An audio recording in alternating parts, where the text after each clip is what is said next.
Bon dia a tots i a totes, jo soc Arantxa i som el grup de quart d'ESO format per Toni, Ivan, Judit i Gonzalo i venim des de Benassal per a representar l'Alies per Enric Barreda i Edo. Abans de tot, voldríem agrair als professors, Emili i Josep, que ens han donat el seu suport i ens han ajudat en tot el que han pogut, i també agrair a la Universitat Jaume I per aquesta oportunitat, que ha sigut una gran experiència i amb la que hem pogut aprendre molt, i també per ajustar-vos a les conseqüències en les que ens trobàvem. Avui estem ací per a debatre sobre si la tecnologia dona o no la felicitat. Nosaltres creiem que no ens dona la felicitat. Al contrari, ens aporta una sèrie de conseqüències per a les persones. Quines són aquestes conseqüències ho anireu descobrint al llarg del debat. Per a començar, anem a fer una petita recopilació de com ha avançat la tecnologia al llarg de la història. La tecnologia ha existit sempre. És un dels elements que més es diferencien dels animals. Però la seva evolució no ha sigut lineal, sinó que podríem dir que ha experimentat una evolució més o menys accelerada. Durant molt de temps, els canvis tecnològics han afectat poc a la majoria de la població. La vida d'un camperol romà no era molt diferent, en essència, a la d'un camperol italià del segle XIX. I cal recordar que, fins fa relativament poc, d'una manera o d'una altra, tots eren camperols. Però tot això va començar a canviar amb la revolució industrial, seguida dels segles XX i XXI, coneguts com el boom de la tecnologia. Durant aquests dos segles no podem negar que el desenvolupament de la tecnologia ha sigut extraordinari, des de mitjans de transport com avions, passant per l'accés de l'electricitat a tots els llocs, continuant amb el gran avanç de la medicina i finalitzant amb internet i les xarxes socials que han canviat tant la nostra manera de viure.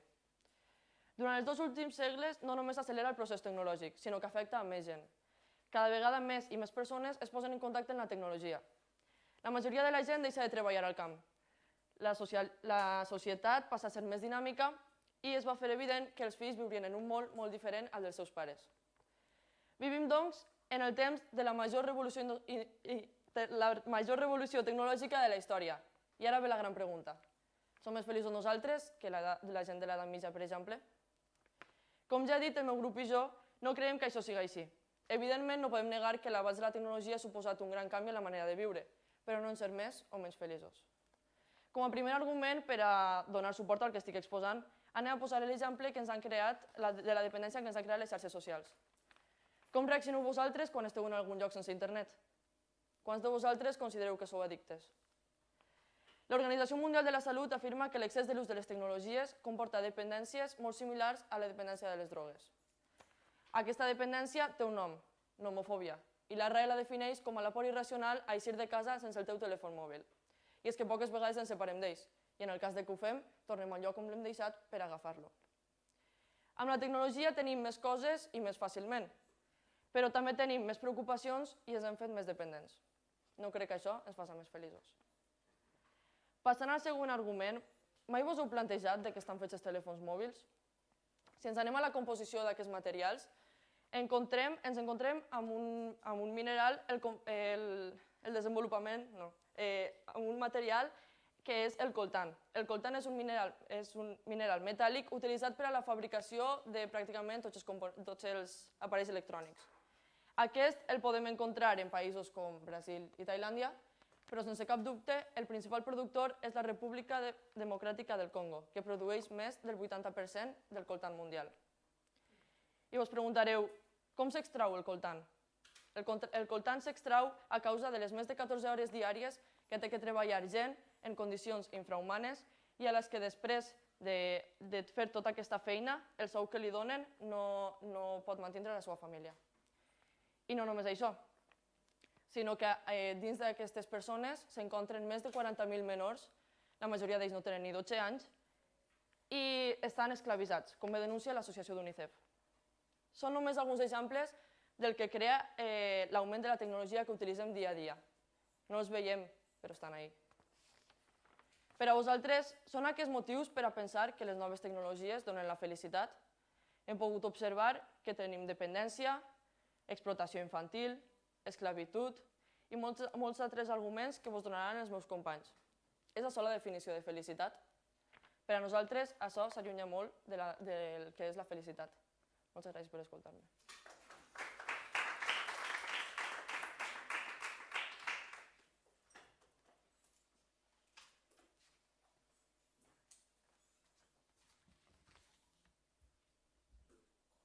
Hola, bon dia a tots i a totes. Jo soc Cristian. Avui estic ací per a contar-vos una història de dominació. Sabeu què és el patriarcat? El patriarcat és el sistema d'organització social i cultural en el qual la dona està sotmesa a la voluntat de l'home. Deixant això, anem a fer la vista enrere. Sabeu de què es van adonar els nostres avantpassats? De que les dones tenien un gran poder, el poder de donar la vida, de fer-nos immortals. I què van fer els homes? Van fer un contracte social en el que van decidir repartir-se a les dones per a sotmetre's a la seva voluntat. I així van sortir els dos pilars fonamentals en els que s'ha basat la nostra societat. El matrimoni i la prostitució, una dona per a cada un i unes quantes per a tots. Així vam escriure la trista història de la humanitat, en la que la meitat de la població viu per servir l'altra meitat. Aquesta és la teoria de la sociòloga Carol Pateman. Us preguntareu com ha superat la humanitat aquest problema. Doncs, encara no s'ha superat, però és precisament gràcies a la tecnologia que les idees feministes s'estenen cada vegada més ràpid. Sabeu quina tecnologia va permetre això? La impremta. Sense aquesta no s'hagueren pogut escriure els primers llibres feministes. Posteriorment, les sufragistes, és a dir, les dones que volien la igualtat política, l'1 d'octubre del 1931 van aconseguir a Espanya la cosa per la qual van lluitar tant. Com va dir Clara Campoamor, una de les primeres advocades en exercir i una important sufragista, és impossible imaginar una dona dels temps moderns que, com a principi bàsic d'individualitat, no aspira a la llibertat. Els temps moderns dels que ella parlava van arribar per l'evolució de la tecnologia, així que la llibertat no seria imaginable per a aquestes dones si aquesta evolució tecnològica no s'hagués dut a terme. Avancem en el temps. Ara apareix una nova tecnologia que és capaç de portar totes aquestes idees dins de les nostres cases. Una tecnologia que, a més, consta d'imatge i so.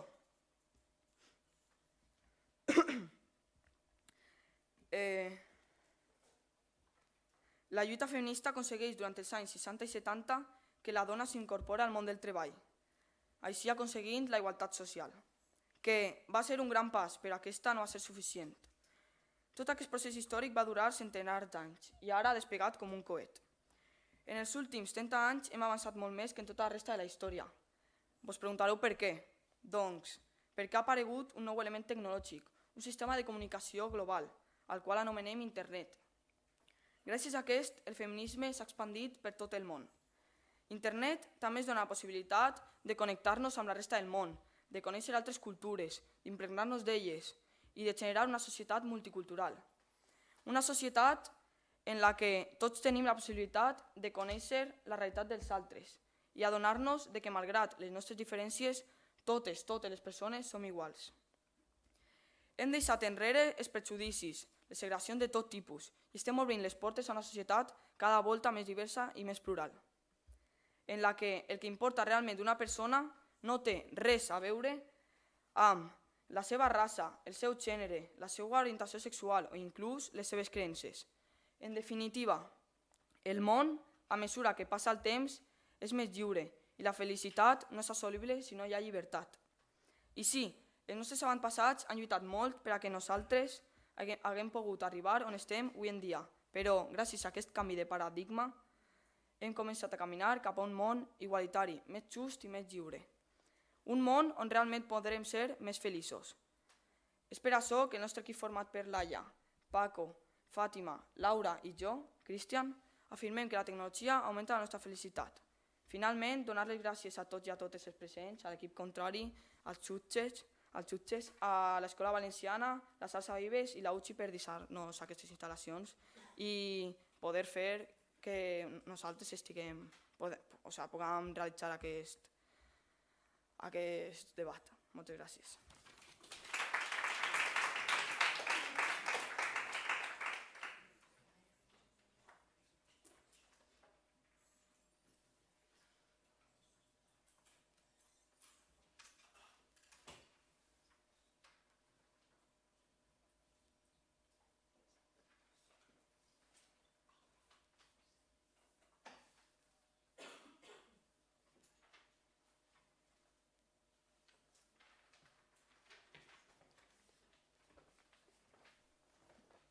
Hola, bon dia a totes i tots. Soc Toni Fuentestena i us vaig a fer la primera refutació en contra. Bé, heu dit només un argument, en primer lloc. Us heu centrat molt en el tema de la igualtat de gèneres. En ningú moment vaig a posar en dubte que això és una de les lluites més importants que hi ha, és una cosa vital per al desenvolupament de la nostra societat, que hi haga una verdadera igualtat d'oportunitats i de dret entre els gèneres. Però no és només... Però us heu centrat només en aquest tema i hi ha moltes coses més. Bé, també heu dit que serveix per a divulgar idees del feminisme, sobretot. Sí, la tecnologia, les xarxes socials i internet ens permet divulgar un muntó d'idees. Però és que no només són idees bones. Gràcies a les redes socials, tots els atemptats terroristes van aconseguir molta divulgació i es van crear contactes i es van crear també grups terroristes en altres països gràcies al contacte amb les redes socials. També gràcies a les redes socials es divulguen idees extremes, casos d'extremisme es divulguen molt gràcies a les redes socials. Per això que la divulgació d'idees sí, per una part és molt bona, però té una doble cara. I aquesta doble cara a vegades s'assusta. Sí, digues? Moltes gràcies, company. Bé, la meva pregunta és, no és més el que fa que aquestes idees es porten a terme el mal ús de la tecnologia i no ella en si? És clar, és com tot. La tecnologia en si no és bona ni roïna. És com una pedra. Una pedra, si la gastes per matar algú, serà una cosa roïna. Si la gastes per alçar una paret, serà una cosa bona, no? Doncs la tecnologia, la clau és l'ús que li donem. Nosaltres defenem que l'ús de la tecnologia en general està portant menys felicitat que més. Per això que sí, es gasta per una part per a coses bones, però es gasta tant per a coses roïnes que no ens està millorant la nostra felicitat. Per això què? Però gràcies per la pregunta, és un tema molt interessant. I bé, també un altre tema dels que heu dit, relacionat amb això de la divulgació d'idees, és que ens està construint una societat multicultural. Entenc que això no és del tot cert. Quan es trenquen les barreres, les societats queden molt més homogènies. Per exemple, podem posar, avui en dia, quin és el centre del món referència cultural? Occident, no? Més o menys. Molt, sobretot, la cultura dels Estats Units és una de les coses que més... Cada volta aquestes coses estan estenent més per tot el món. Hi ha molts llocs on les cultures pròpies estan desapareixent en favor d'altres cultures d'Occident, en molts casos. A més, també, això ha provocat que estiguin desapareixent moltes llengües. Avui en dia hi ha sobretot tres llengües molt majoritàries, l'anglès, el xinès i l'espanyol. Les altres llengües estan en seriós risc de desaparèixer. Pot ser que d'aquí uns anys cada volta en queden menys. Cada volta s'estan perdent moltes més llengües. En tot l'ajunte del colonialisme i tot això que va ser gràcies als avanços tecnològics s'han destruït moltes cultures i s'han perdut moltes llengües. Hi ha moltes llengües que estan en risc de desaparèixer. Per això que, sí, ens dona multiculturalitat per una part, però pot arribar a homogeneitzar completament el planeta.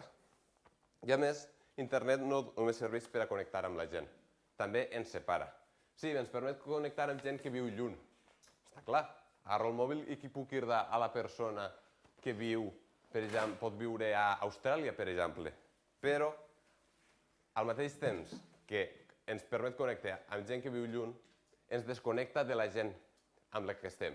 I això és un problema molt greu, perquè ens està fent desconnectant dels que verdaderament ens fa feliços, que són les persones. L'aparell no és una cosa que ens fa verdaderament feliços. Els que fan verdaderament feliços són les persones que estimem. I la tecnologia ens està separant d'aquestes persones. Gràcies per la vostra atenció.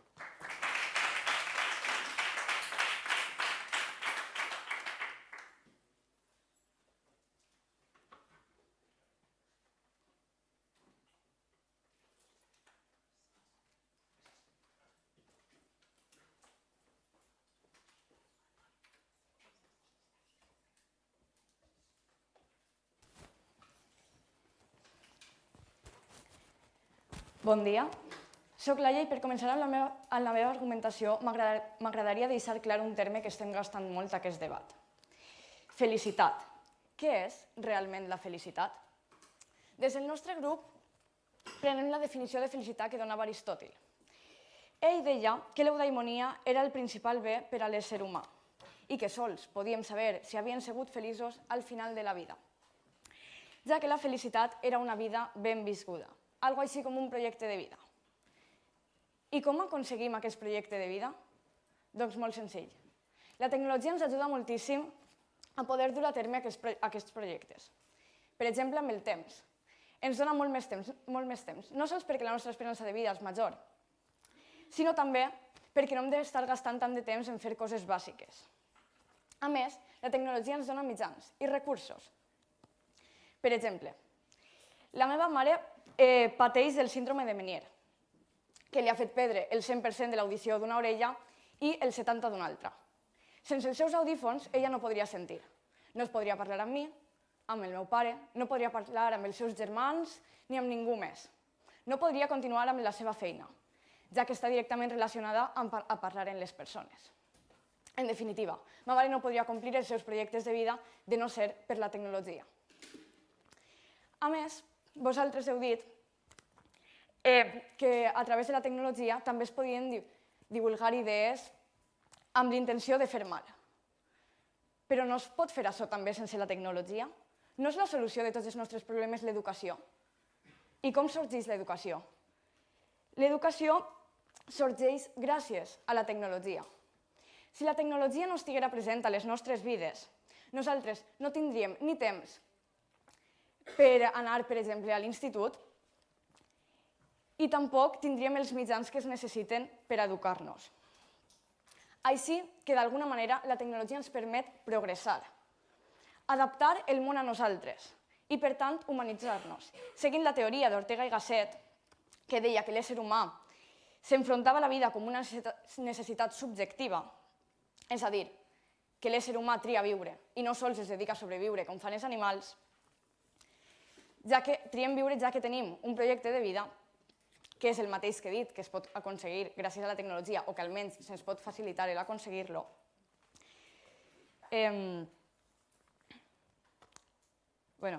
Que l'ésser humà s'enfronta a la vida com una necessitat subjectiva, adaptant el món a nosaltres. No dedicant-nos sols a sobreviure. I com adaptem el món a nosaltres? Digues, company. Sí, adaptar el món a nosaltres. Adaptant el món a nosaltres han provocat el canvi climàtic, han provocat l'extinció de moltíssimes espècies i podem arribar a provocar la nostra extinció com a espècie, inclús la destrucció del planeta. Fins a quin punt adaptar el món a nosaltres ha sigut beneficiós a llarg plaç? Tens tota la raó, no puc negar el canvi climàtic, però sí que puc dir que l'única solució que tenim per al problema del canvi climàtic és amb més tecnologia. És la tecnologia la que ens pot treure dels problemes que la pròpia tecnologia ens ha donat. Per exemple, els cotxes elèctrics. Els cotxes elèctrics estan reduint moltíssim les emissions de CO2, permetint-nos transportar-nos de la mateixa manera. Així que, en definitiva, és la tecnologia i l'educació el que ens treuen dels problemes. Això és tot. Moltíssimes gràcies i molta sort.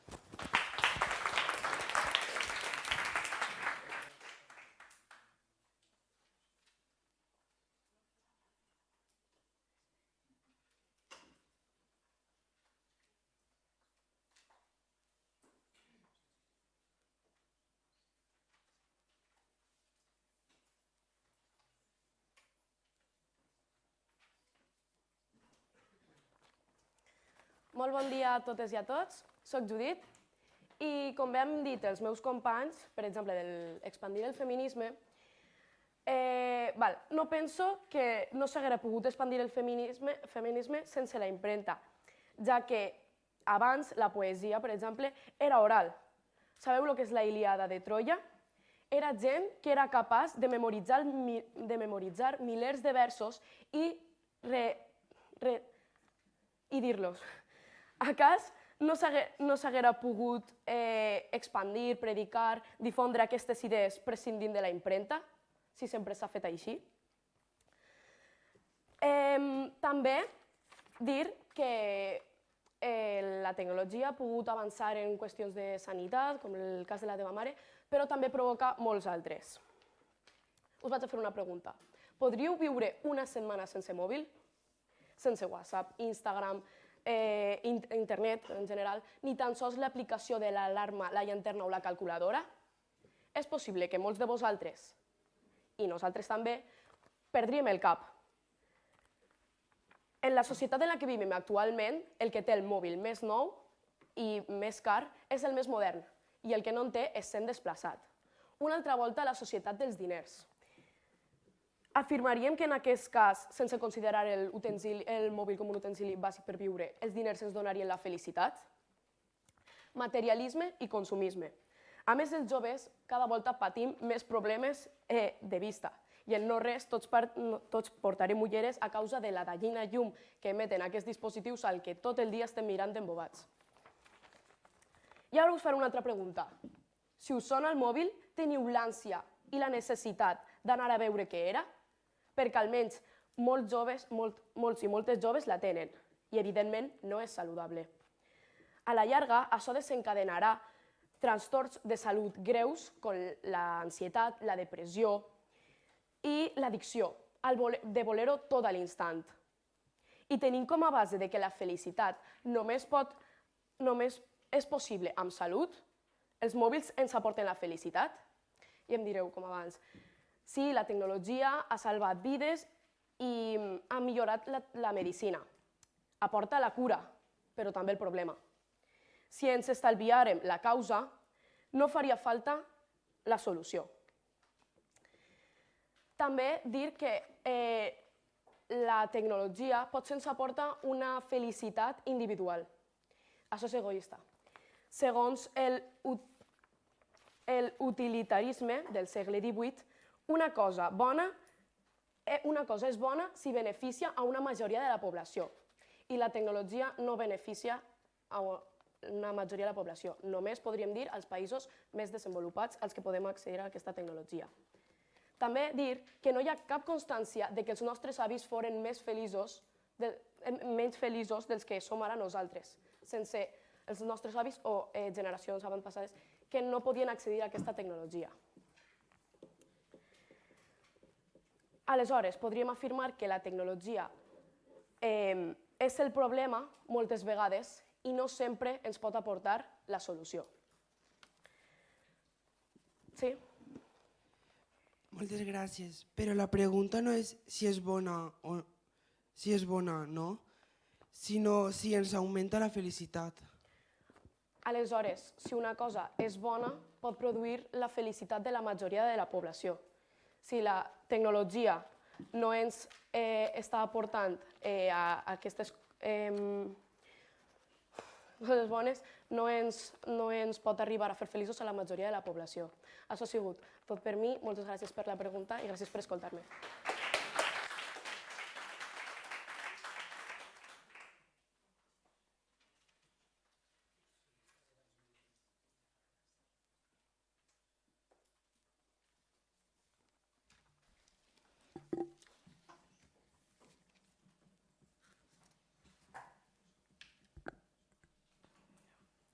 Bon dia. Principalment vull aclarar que la tecnologia és un mitjà, no una finalitat.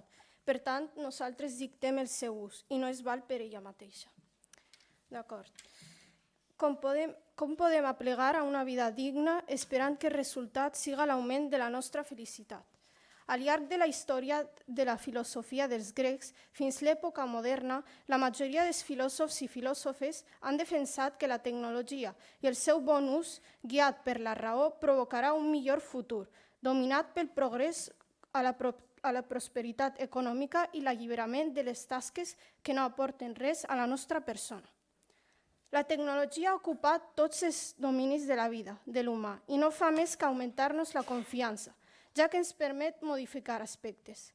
També està present a la nostra cultura, vida social i fins i tot a la pròpia vida. En aquest sentit, hem pogut assolir un autèntic universalisme tecnològic, per la qual cosa és a ella a la qual acudim per a millorar la vida, solucionar els nostres problemes perquè s'ha tornat un element estructurador.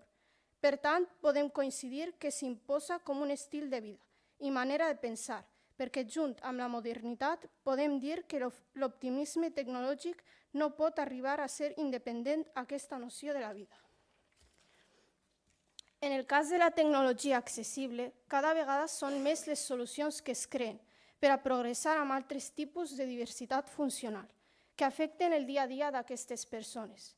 És un fet provat que les noves tecnologies i les TIC en particular, les tecnologies de la informació i de la comunicació, estan aportant grans dimensions de facilitat fins ara inassolibles a la societat com a conjunt, també incloent a les diversitats funcionals. Les TIC potencien les capacitats i supleixen les mancances. Per exemple, sense la tecnologia, Stephen Hawking no podria comunicar les seues idees sobre l'origen de l'univers i no podríem aprofitar aquestes idees.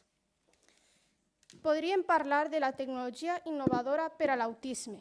Potser estiguem familiaritzats amb aquesta diversitat funcional, que compta amb numerosos desordres sensorials, motrius i d'atenció. Endavant. Una cosa, que abans has dit que la tecnologia ens proporciona facilitat, però no creus que més que facilitat ens proporciona comoditat? Sí, també. És bàsicament el mateix i ens permet incloure aquestes persones i fer-los més feliços a ells també en aquesta societat.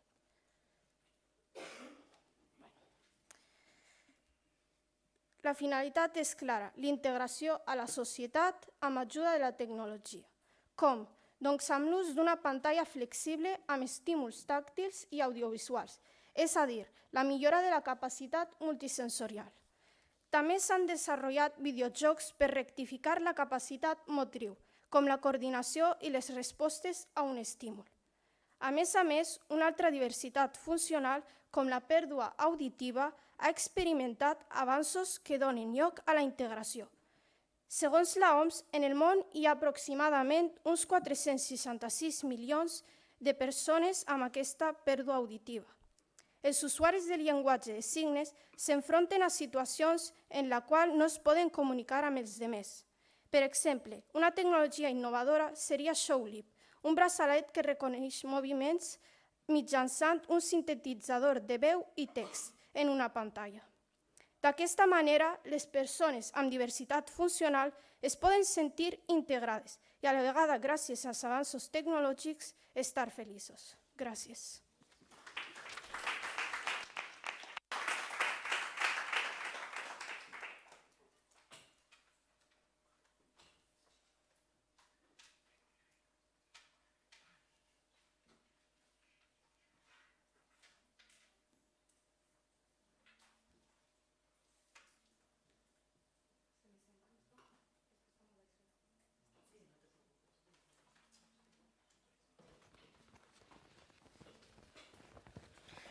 Bon dia a tots i a totes, jo sóc Laura i primerament m'agradaria agrair a tots els que esteu ací, a Xarxa Vives per fomentar l'ús de la nostra llengua, a Escola Valenciana, al jurat, a la Universitat Jaume I per deixar-nos les seues instal·lacions i a continuació m'agradaria fer un petit recorregut per els principals arguments que han sorgit en aquest debat.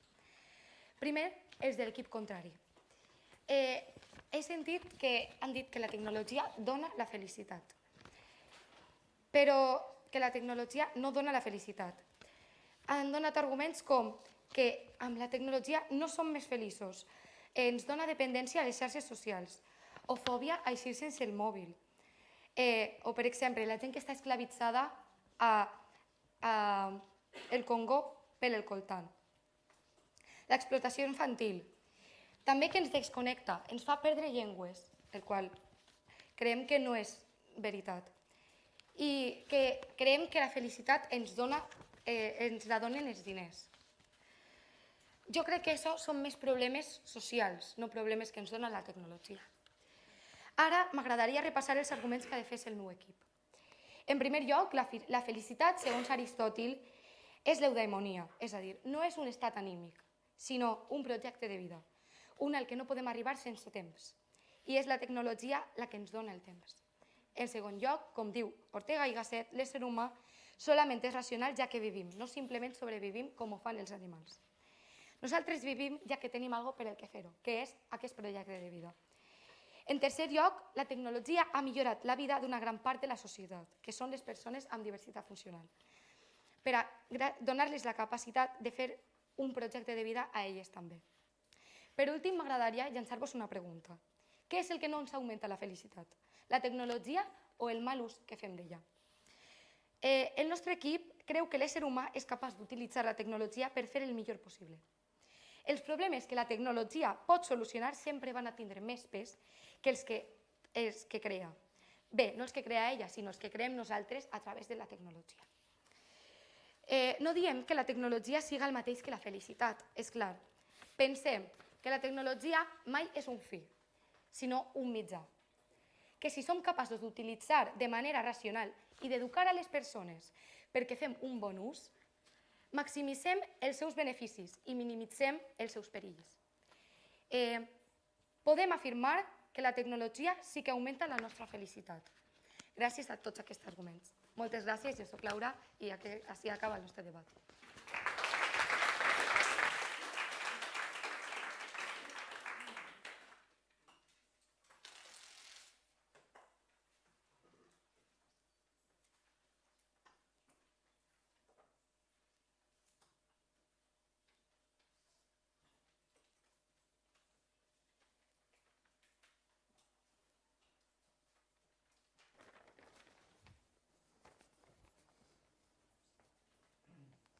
Hola, bon dia a tots i a totes. Soc Ivan Roig Oligo i us vaig a fer la conclusió de per què la tecnologia no augmenta la felicitat.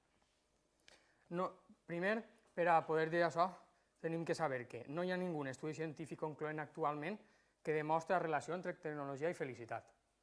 Segon, que no tenim que confondre felicitat amb comoditat. I tercer, que aquesta comoditat només és per a uns pocs. No tots podem tindre l'abast de la comoditat. Ara vaig a passar a dir alguns dels arguments que s'han debatut en aquest debat. Vosaltres, l'equip contrari, heu dit que internet pot servir per a comunicar-nos amb més gent i això. Però internet també ha sigut el culpable de molts seqüestraments, ja que no sempre és bo comunicar-se amb gent que no coneixes.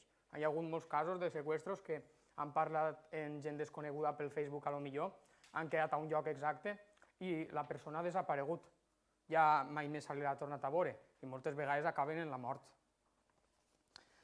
També internet, la tecnologia heu dit que ens dona temps, però també lleva temps malgastant-lo jugant a videojocs o connectant a les xarxes socials.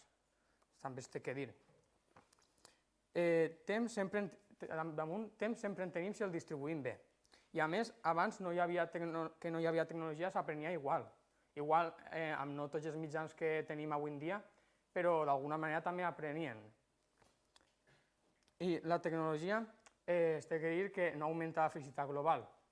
Per exemple, potser a tu t'augmenta la teva felicitat pròpia quan utilitzes alguna aplicació o fas alguna cosa, però hi ha molta gent que, a part de que no pugui abastir d'aquesta tecnologia, potser no li fa feliç. I abans la gent podia ser molt més feliç amb una pilota que ara amb la tecnologia, perquè la felicitat, més que res, te la dona la comunicació amb les persones i estar amb les persones. Jo, per exemple, quan estic jugant al camp de futbol amb els meus amics, soc més feliç que quan estic mirant el mòbil, perquè estic amb ells i em comunico amb ells i jugo amb ells. I la felicitat ens la poden donar els diners o la tecnologia, però ha estat al punt. Hi ha un punt que quan el sobrepasses ja no pots hi ha un punt que quan el sobrepasses ja és excessiu i ja no et dona la felicitat, ja provoca problemes això. I molta gent també es té que dir que fa un mal ús de la tecnologia. És veritat que hi ha gent que fa un bon ús i que tindrem que fer tots bon ús, però això és molt difícil de canviar-ho. La tecnologia no sempre s'utilitzarà amb un bon ús. Moltes gràcies per escoltar-me i això ha sigut la meva conclusió.